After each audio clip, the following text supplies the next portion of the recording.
Bonsoir madame. Bonsoir papa. Je vous vois devant notre télévision ici. C'est pourquoi vous êtes passé sur la télévision. Bon, moi je suis venue témoigner la grandeur de Dieu. Vraiment ce que nous avons vécu pendant ces temps que l'évangéliste est venu travailler dans notre ministère. Je voudrais vraiment témoigner sincèrement ce que j'ai vécu pendant son temps, le temps qu'il a passé ici. C'était d'abord pour la croisade qui a eu lieu au lendemain de son arrivée ici à Kinshasa. Personnellement, j'avais un problème sérieux avec mon papa qui était très malade. Il avait déjà fait un AVC, il ne marchait plus, il restait sur place. Et à la veille du début de notre croisade, nous avons fait la veillée des prières à l'église. Et les matins, quand je suis sortie pour aller au travail, on va m'appeler pour me dire que mon papa avait rechuté et qu'il avait eu un problème sérieux avec son colonne vertébrale. Vraiment, j'avais beaucoup pleuré en moi-même. J'ai dit, j'ai passé toute la nuit devant les seigneurs. Comment est-ce que les matins, je vais avoir un résultat négatif par rapport à la santé de mon papa?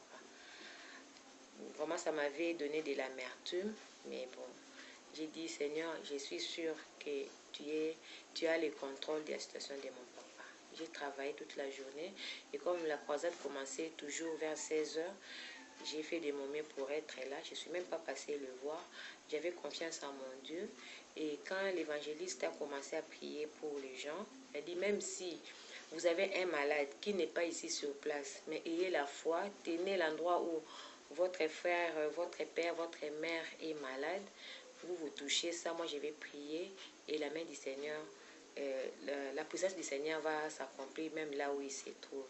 Moi j'avais touché à mon colonne vertébrale. Et il a prié pour moi. Et à la fin, je suis allée voir mon papa. Lui-même, il m'a accueilli à la porte pour me dire, maman, j'ai marché. Je suis allée me faire mes besoins seule et je suis rentrée. J'avais vraiment glorifié l'Éternel. Et le lendemain, j'ai aussi témoigné ça devant tous les enfants de Dieu à la croisade. Vous n'avez pas, s'il vous plaît, maman, oui, merci, s'il vous plaît, madame, vous n'avez pas apporté quelque chose à votre papa? Type de l'huile d'onction, de l'eau? Non, rien du tout. Pas. Rien du tout. Rien du tout. C'était seulement la connexion. L'homme de Dieu a prié sur moi. Il a imposé sa main sur moi. Mais moi, j'avais touché à l'endroit où mon père avait mal. Parce qu'on m'avait dit que c'était à la colonne vertébrale. Moi, j'ai touché mon colonne vertébrale. Et lui, il était touché là où il était. Il était touché. On ne m'a pas donné de l'eau, pas du sel, pas d'huile, rien du tout. C'était seulement la parole et la foi que j'avais moi-même. Ok. Je suis très content. Vous avez encore d'autres commentaires ou d'autres témoignages à faire? J'ai béni l'Éternel de nous avoir envoyé son serviteur à la personne de l'évangéliste bienvenu ici à Kinshasa, Kingasani Mikondo. S'il vous plaît, madame, vous parlez beaucoup d'envoyer un serviteur. Qu'est-ce que vous êtes ou qu'est-ce que tu es? Dans les ministères, je suis la présidente de la cellule de maman dans notre église. Mais vraiment, quel ministère? Dans notre ministère, Mission Évangélique Jésus-Christ est vivant. Ok. Oui, je suis la présidente de la cellule de maman. Okay. Mais vraiment, je dis que nous avons été bénis. La présence de l'évangéliste a vraiment béni non seulement notre église, mais sa présence a béni tout notre quartier, pourquoi pas la ville de Kinshasa ou la République démocratique du Congo tout entière. Parce qu'il a même eu le temps de passer à la télévision, à la radio, pour donner les messages que Dieu lui avait donnés pour notre pays. C'est une bénédiction que la République démocratique du Congo a à travers les serviteurs de Dieu, l'évangéliste est bienvenu. Vraiment, nous avons vécu vraiment la main de l'Éternel à travers tous les services qu'il a organisés ici pendant son séjour. Et même, vraiment, ce qui nous avait plus frappé, c'était lors de notre croisade. Vraiment, quand il priait pour les malades, quand il imposait les mains sur les malades, nous avons vu, bon, moi personnellement j'avais vu la fumée la fumée vraiment tournait tout autour de sa tête. Mais il y a mon fils, quand nous sommes allés, nous sommes rencontrés, enfin même quand j'ai demandé à mon fils m'a dit, non maman, moi avant, parce que nous avait dit de fermer les yeux, on priait, on avait les yeux fermés, et lui, quand on lui a demandé de s'approcher, il a ouvert les yeux, il dit qu'il avait vu d'abord le feu. Il avait d'abord vu le feu, mais bon, moi je n'avais Donc, à pas bien vu. dire le colonne de feu sur la tête Oui, oui, oui, il avait de dit le colonne de l'évangéliste. feu sur la tête de l'évangéliste. Lui, cet enfant, mon enfant m'a dit, maman, j'avais d'abord vu les feux, et puis quand j'ai eu peur, j'ai essayé de fermer les yeux pour ouvrir encore, et cette fois-là, j'ai vu la fumée. Mais moi, personnellement, j'avais vu la fumée. Et beaucoup de gens qui étaient avec nous avaient témoigné. Vraiment, il avait vraiment la fumée qui tournait tout autour de sa tête. Mais vraiment, nous avons senti la gloire de Dieu. Les malades ont été guéris. Et les gens vraiment ont témoigné de la grandeur de Dieu à travers ces services. Madame, vous confirmez et vous reconfirmez que ton fils a vu la colonne de feu sur la tête de l'évangéliste.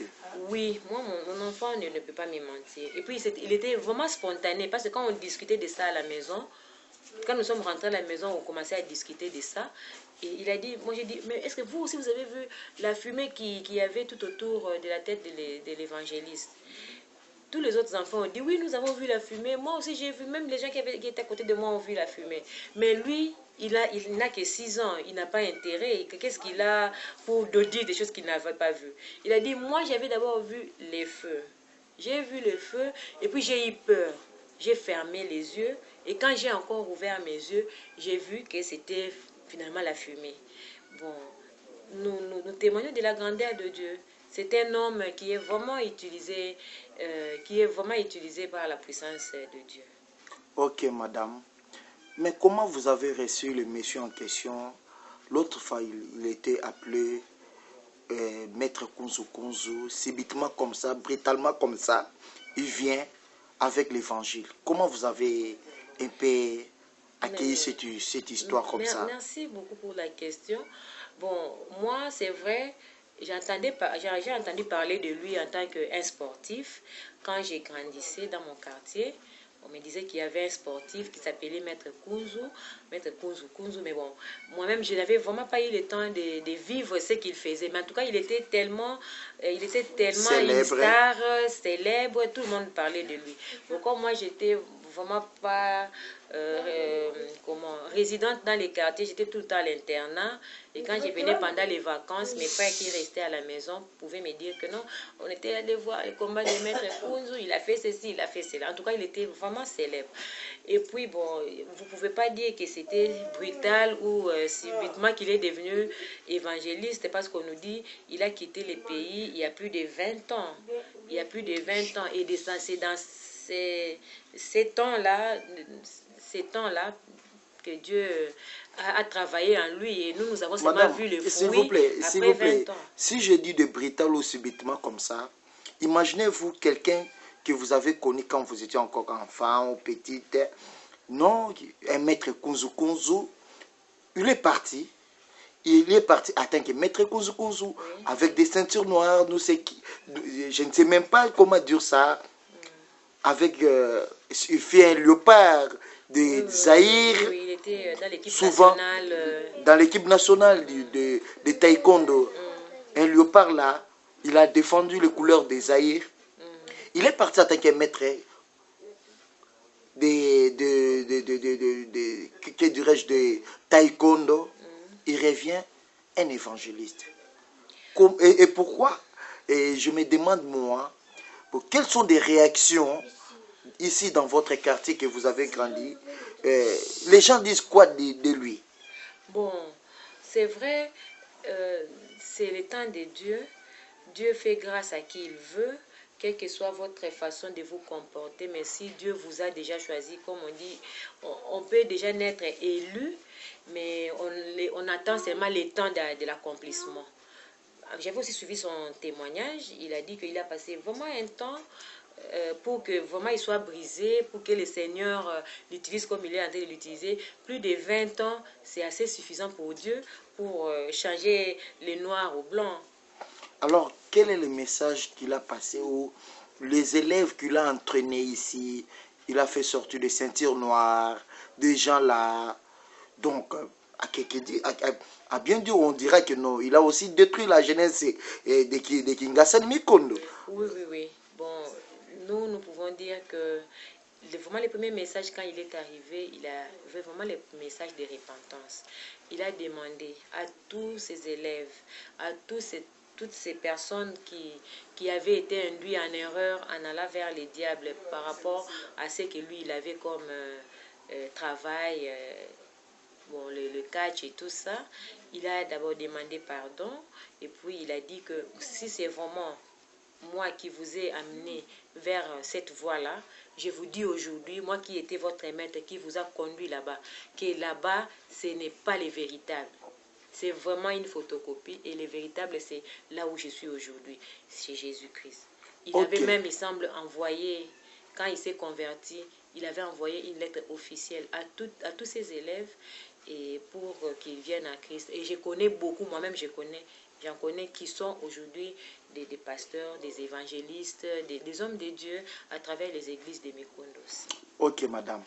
Alors, à ses amis propres, ils se sont rencontrés avec ses amis, ses camarades de la jeunesse. Bon, il avait des rendez-vous par-ci, par-là pour voir ses amis, mais il semble que très souvent, à la dernière minute, on décommandait les rendez-vous, soit il arrivait là-bas, ils n'étaient pas là. Bon, chacun s'est interprété ça comme il veut. En tout cas, à 90% des rendez-vous qu'il avait avec ses amis ont capoté. Ils n'ont pas réussi à se rencontrer. C'est dit à quoi ces rendez-vous est souvent capoté? J'ai vraiment pas de commentaires là-dessus, mais bon, vraiment, en tout cas, ses amis les fouillaient, je ne sais pas pourquoi. Il est fouillé pourquoi? Je ne sais pas pourquoi. Peut-être que... Parce que non, il y a quelque chose... Il s'est transformé de maître Kunzu à l'évangéliste ou quoi que ce soit. Ceux-là qui sont maintenant en Christ les cherchent, ceux qui sont véritablement en Christ les cherchent pour parler avec eux, peut-être pour qu'ils les imposent aussi les mains parce qu'ils savent qu'il a la puissance de Dieu.